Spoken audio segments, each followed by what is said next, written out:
მოგესალმებით, მე ვარ მარიამი და მინდა გესაუბროთ ერთ საკმაოდ საინტერესო გამოცდილებაზე, რომელიც მივიღე Thomas Jefferson-ის კვლევითი ცენტრისა და თავდაცვითი და უსაფრთხოების ასოციაციის მიერ ორგანიზებულ პროექტებში მონაწილეობით.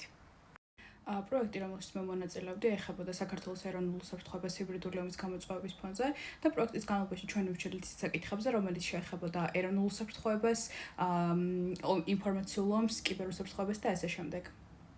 პროექტში ყველაზე მეტად მომეწონა ის საკითხები, რადგან სპიკერებმა ისაუბრეს ბუნებრივია და ამ ყველაფერმა მე როგორც ერთ რიგით მოქალაქეს ამემაღლა ცნობიერება აღნიშნულ საკითხებთან დაკავშირებით და დამანახა რეალურად რა მხოლოდ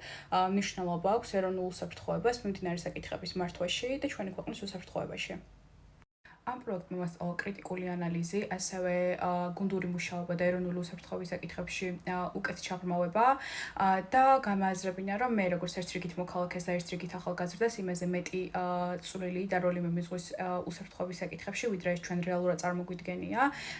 და პროექტის მომავალ მონაწილეებს პირველ რიგში მინდა უსურვო უდიდესი წარმატება და ასევე ყოველს მოუწოდებ, არა მხოლოდ ახალგაზრდებს, რომ გამოიყენონ ეს სივრცე საკუთარი თავის, არა მხოლოდ პიროვნული, არამედ პროფესიული ზრდისთვის და ამ ყველაფერთან გამომდინარე მოუწოდებ, რომ აუცილებლად მიიღონ კიდევ ერთხელ მონაწილეობა მათ მიერ ორგანიზებულ პროექტებში, რათა გახდნენ სამოვალ ცვლილებების ნაწილი.